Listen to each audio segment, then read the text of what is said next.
जी को आप 5 जगह पर जल चढ़ाते हो। थोड़ा ध्यान देना कथा पर। शंकर भगवान को 5 जगह पर आप जल चढ़ाते हो। मान लो अगर कोई विषम परिस्थिति है और आपको लग रहा है कि मेरा यह काम बाबा को कर देना चाहिए, ना जाने क्यों अटक रहा है, मेरे भोलेनाथ जी को मेरा ये काम कर देना चाहिए, ना जाने क्यों अटक रहा है, तो जो जो जगह पर आप जल समर्पित करते हो, जिस जिस जगह पर आप जल समर्पित करते हो, जैसे गणेश जी की जगह पर जल समर्पित करते हो, सबको मालूम है ना, स्थान तो सबको मालूम है ना गणेश जी का। जैसे ये शिवलिंग है, ये जलाधारी है, ये 2 चरण जहां से जल चढ़ाते हैं तो ये पानी घूमकर यहां से नीचे चले जाता। अब जरा समझिएगा, आप जब शंकर जी के मंदिर, आपको लगे कि हमारा ये कार्य हो जाना चाहिए, ये कार्य हो क्यों नहीं रहा, आखिर में इतने दिन से लगी हूं, ये काम क्यों नहीं हो रहा, सबके काम हो रहे, मेरा क्यों नहीं हो रहा, तो विश्वास रखकर 5 सोमवार, 6 सोमवार, 7 सोमवार इसको कर कर देखिएगा। गणेश जी का स्थान जहां से पानी बहता है उसके सीधे हाथ पर, वहां पर एक बेलपत्र समर्पित कर कर थोड़ा सा जल वहां समर्पित करिए। षडानंद कार्तिकेय का स्थान, एक बेलपत्र समर्पित कर कर थोड़ा सा जल वहां समर्पित करिए। अशोक सुंदरी का स्थान, थोड़ा सा जल समर्पित करने से पहले एक बेलपत्र, फिर जल। 3 स्थान। चौथा, मां पार्वती जी का हस्त कमल, एक बेलपत्र समर्पित कर कर जल चारों तरफ चढ़ाने के बाद में 5वां, शिवलिंग के ऊपर बेलपत्र समर्पित कर कर पूर्ण जल शंकर को समर्पित कर देना। ये 5 स्थान का चढ़ा हुआ जल आपके जो काम अटक रहे हैं, जो कार्य में आपको तकलीफ आ रही है, आप बाबा को बस एक बेलपत्र और एक लोटे जल में से 5 स्थान पर जल समर्पित करने पर आप तुरंत 2 महीना भी नहीं लगेगा, मेरा विश्वास कहता है 15 या 20 दिन में बाबा उसको स्वीकार करेगा। 15 से 20 दिन। पहला जल कहां चढ़ाना है, जम के बोलो जरा, गणेश जी वाला स्थान। दूसरा, कार्तिकेय वाला स्थान। अब इसको समझ लेना आप अच्छे से, हम ये नहीं कह रहे हैं कि तुम गणेश जी की मूर्ति पे चढ़ाओ, हमने ये नहीं बोला। हमने ये भी नहीं बोला कि कार्तिकेय जी की मूर्ति पे जल चढ़ाओ, हमने ये भी नहीं बोला कि माता पार्वती जी की मूर्ति पे जल चढ़ाओ।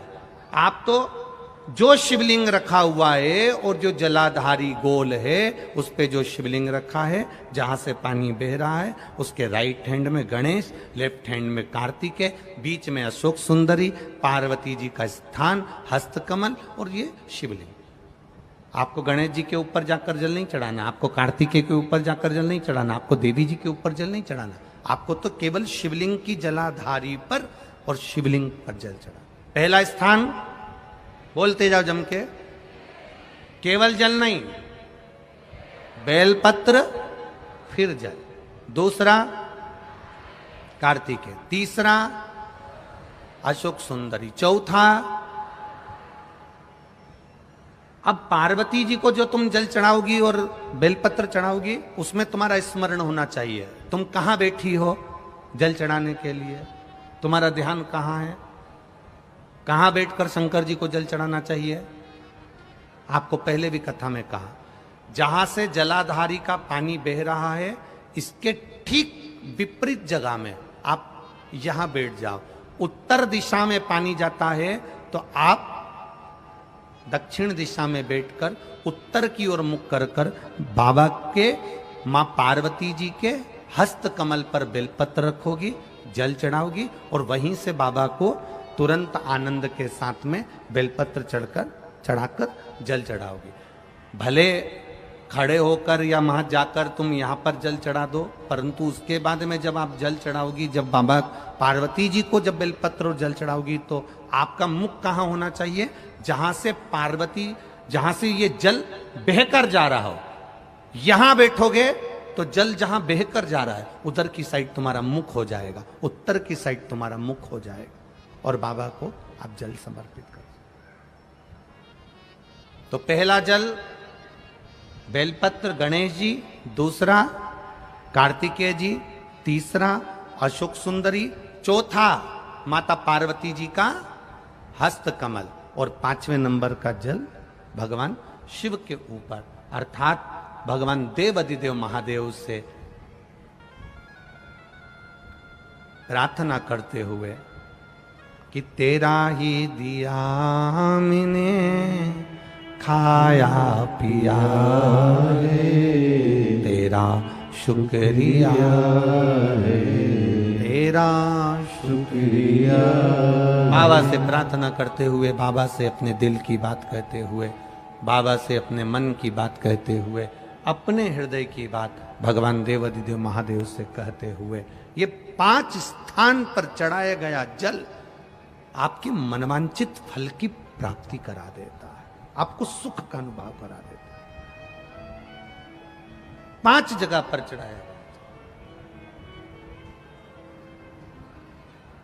कम से कम 5 या 7 सोमवार अवश्य चढ़ाओ। शास्त्र कहता है सौभाग्यवती नारी जितना भजन पूजन करती है,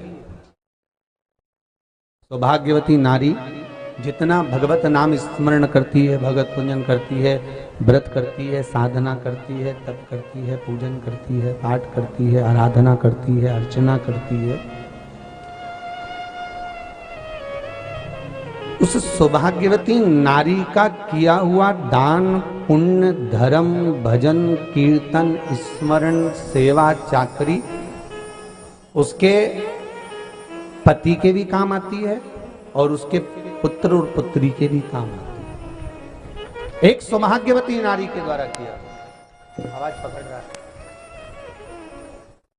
एक सौभाग्यवती नारी के द्वारा किया गया भजन, पूजन, स्मरण, संकीर्तन, नाम जाप, नाम कीर्तन उसके पति के भी काम आ रहा है और उसके बच्चों के भी काम आ रहा है। देखिए कितना सुंदर शिव महापुराण में चरित्र आया है वृंदा देवी का, कि वृंदा जितना नाम जाप करती है, वृंदा जितना नाम भजन करती है, वृंदा जितना नाम स्मरण करती है, उसके पति को उसका लाभ है। सोमवार के व्रत का अगर आप विधान देखेंगे, और हम तो कहते हैं केवल 16 सोमवार से ही मतलब मत रखो। आप माताएं अगर एकादशी का व्रत कर रही है, सोमवार का कर रही है, मंगलवार का कर रही है, बुधवार का करे, गुरुवार का करे, चतुर्थी का करे, तीज का करे, छठ का करे, आप जो भी व्रत करते हो उस व्रत का विधान स्कंद पुराण में लिखा हुआ है। और स्कंद पुराण में क्या वर्णन लिखते हैं कि नारी जब सौभाग्यवती हो जाती है, लड़की की जब शादी हो जाती है और वो अपने पति के घर में जब रह रही होती है, पति के संग रह रही होती है, तो पति के घर में रहकर जितना भजन पूजन करती है, जितना स्मरण करती है, वो उसके द्वारा किया गया भजन, पूजन, व्रत, आराधना, उद्यापन, चाकरी, दर्शन, ये सब का फल उसके पति के खाते में भी जाता है और उसके पुत्र और पुत्री के भी खाते में जाता है। पर उसमें एक बात का विशेष ध्यान रखना, स्कंद पुराण कहती है कि आप व्रत को उठाएं। आपने व्रत उठाया, कहां उठाया? पति के घर से उठाया, ठीक है। आपने व्रत उठाया सोमवार का, 16 सोमवार का, पशुपतिनाथ का, या गुरुवार का, या मंगलवार का, या बुधवार का, जो भी व्रत आपने उठाया वो पति के घर से उठाया। अब आपका फर्ज क्या है कि व्रत आप अगर कर रही हो तो पति के घर का ही अन्न, पति के घर का ही जल,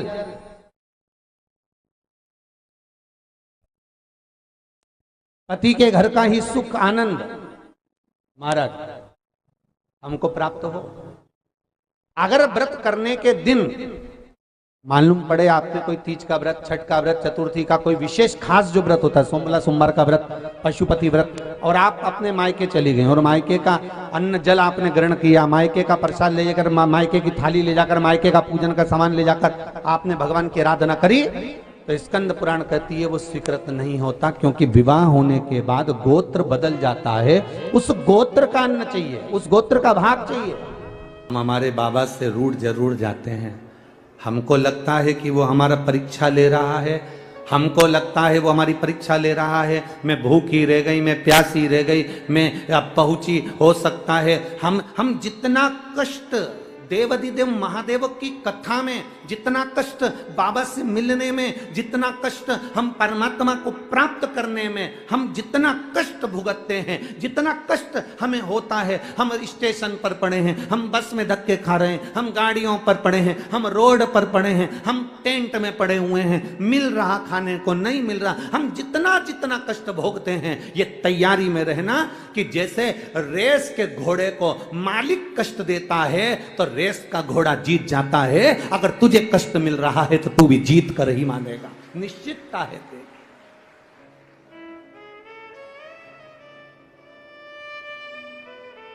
अगर मिल गया थोड़ा कष्ट, मिल गया थोड़ा कष्ट, अगर मिल भी रहा है तो ये अनुभव करें कि कुछ ना कुछ अच्छा करने वाला है। दुनिया के लोग रंग बदलते हैं, दुनिया के लोग रंग बदलते हैं, और मेरा कुबेरेश्वर महादेव वक्त बदलता है, साधारण नहीं है शिव। लोग रंग बदलते हैं, मेरा वैद्यनाथ, मेरा महाकाल राजा, मेरा विश्वनाथ, मेरा कुबेरेश्वर बाबा, कुबेर भंडारी कब वक्त बदल दे इसका कोई भरोसा नहीं, इसका कोई भरोसा। शंभु शरणे मांगू घड़ी रे घड़ी, दुख काटो दया करी ने दर्शन। ये शिव तत्व की प्राप्ति अपने भीतर करिए। हमें कष्ट से डरना नहीं, हमें कष्ट से लड़ना है। मरना किसी चीज का हल नहीं है। कोई ने अपशब्द कह दिया, आपने सोचा मेरी जिंदगी बेकार हो गई, मैं मर जाऊं तो अच्छा। कर्जा हो गया, तुमने सोचा मेरा जीवन बेकार हो गया, मर जाऊं तो अच्छा। फसल अच्छी नहीं आई, कर्जा बढ़ गया, मैं मर जाऊं तो अच्छा। कष्ट आया तो तुमने मरने का विचार करा, मरने का प्लान करा।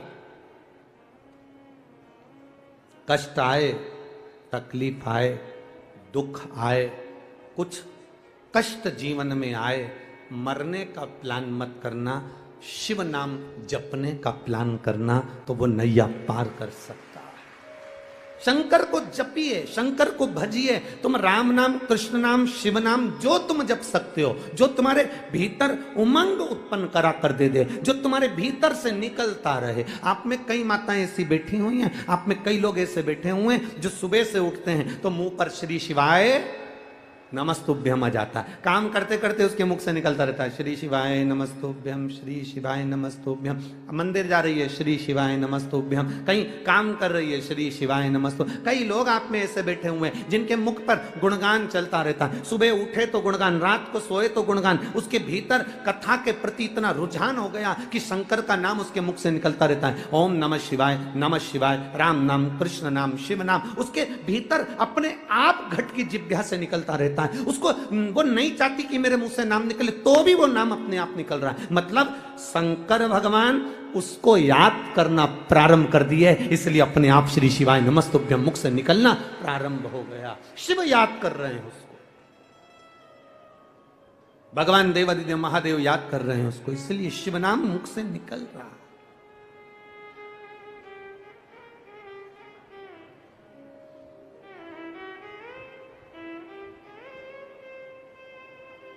वो कहे ना, जो शिव नाम होठों पे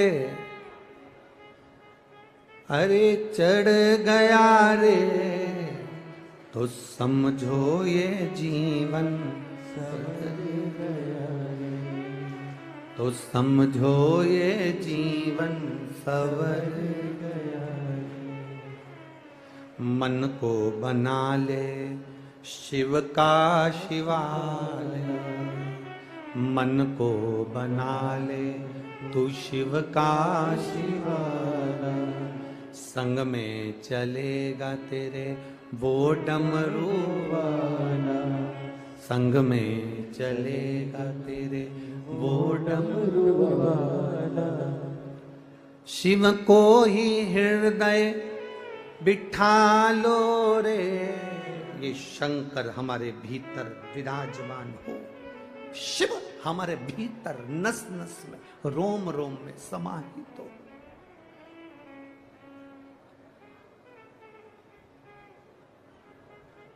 और जब शिव रूपी रतन हमारे भीतर आ जाएगा, जब हमारे भीतर शिव रूपी रतन आ गया, जब हमारे भीतर राम रूपी रतन आ गया, जब हमारे भीतर कृष्ण रूपी रतन आ गया, जब हमारे भीतर भगवत भजन रूपी रतन आ गया, तो समझ लें कि अपने जीवन की सार्थकता निश्चित है। कष्ट हो सकता है जीवन में, कष्ट आ सकता है जीवन में, पर उसको निपटाने का, उसको समाप्त करने का तरीका केवल भगवत भजन ही है। केवल प्रभु का नाम ही है। आज ये नियम है, थोड़ा ध्यान दीजिएगा। मान लो मेरे बेटा बेटी कहीं अप्लाई कर रहे हैं नौकरी के लिए या अन्य चीज के लिए, तो वो अगर बेलपत्री के मध्य पत्ती और ये दो पत्ती है, इस पत्ती के बीच की जो जगह होती है वहां यदि पीला चंदन और एक चावल का दाना लेकर हरीश्वर महादेव का नाम लेकर शंकर के शिवलिंग पर प्रदोष के दिन अगर चढ़ा देते हैं, तो वो बेटा बेटी जिस एग्जाम को दे रहा होता है अच्छी मेहनत के साथ, लगन के साथ, तो निश्चित है वो उसमें सफलता पाता जरूर है। हरीश्वर महादेव, एक बार बोलो कौन से महादेव? हरीश्वर महादेव, जिसका स्वयं पार्थिव शिवलिंग भगवान शंकर भगवान के शिवलिंग का स्मरण, भगवान शंकर के शिवलिंग का निर्माण स्वयं भगवान विष्णु कर, भगवान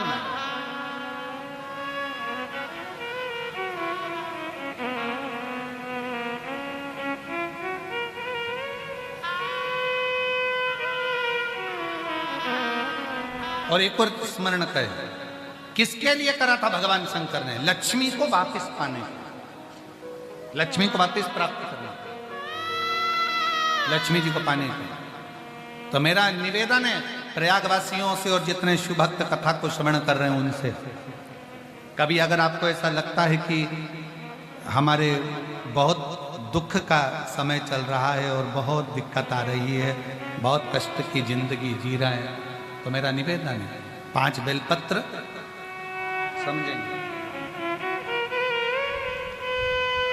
ये शिवलिंग जलाधारी और यहाँ जल बहने का स्थान, 5 बेलपत्र 5 स्थान।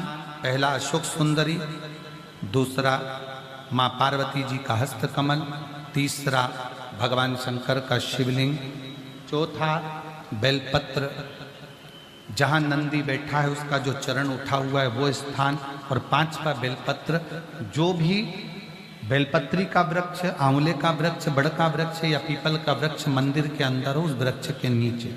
ये 5 स्थान बेलपत्र के बताए, और 1 लोटा जल वही 5 स्थान पर थोड़ा थोड़ा समर्पित करते हुए हरीश्वर महादेव का नाम लेकर अगर हम समर्पित करते हैं तो गया हुआ धन या कोई लक्ष्मी रूट कर भी चली जाती है तो वो वापस प्राप्त होती ही है।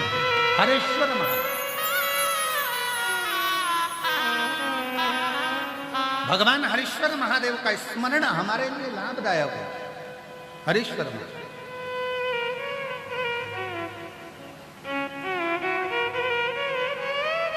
और कभी कभी भूल से भी हम तो कई बार आप लोगों से, आप लोग जब श्री शिवाय नमस्तुभ्यं हम अपन लोग बोलते हैं तो कितनी बार बोलते हैं? 5 बार उसका स्मरण करते ही करते। आप कभी भूलवश भी, मान लो अगर आपको ऐसा लग रहा है कि कहीं तकलीफें चल रही हैं, तो आप श्री शिवाय नमस्तुभ्यं जपें, आप पंचाक्षर मंत्र जपें, नमः शिवाय, आप षडाक्षर मंत्र जपें, ओम नमः शिवाय, आप महामृत्युंजय मंत्र जपें, मना नहीं, राम नाम, कृष्ण नाम, शिव नाम, कुछ भी लो।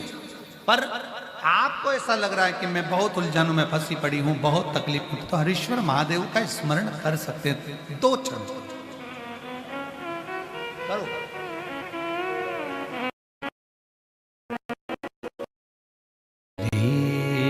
शिवाय नमस्तुभ्यं श्री शिवाय नमस्तुभ्यं श्री शिवाय नमस्तुभ्यं श्री शिवाय नमस्तुभ्यं श्री शिवाय नमस्तुभ्यं श्री शिवाय नमस्तुभ्यं। आप शिव का स्मरण करें, हरीश्वर महादेव का स्मरण